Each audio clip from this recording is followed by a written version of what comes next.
పాదం అనూగింది వేళ చెలరేగింది ఒక రాసలీలా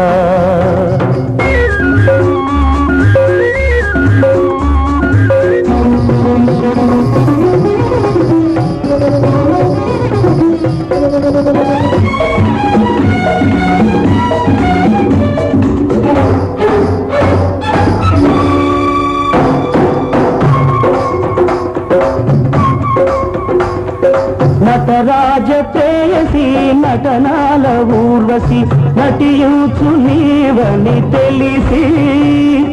నటరాజ ప్రేయసి నటనాల ఊర్వశి నటియూచు నీవని తెలిసి ఆకాశమ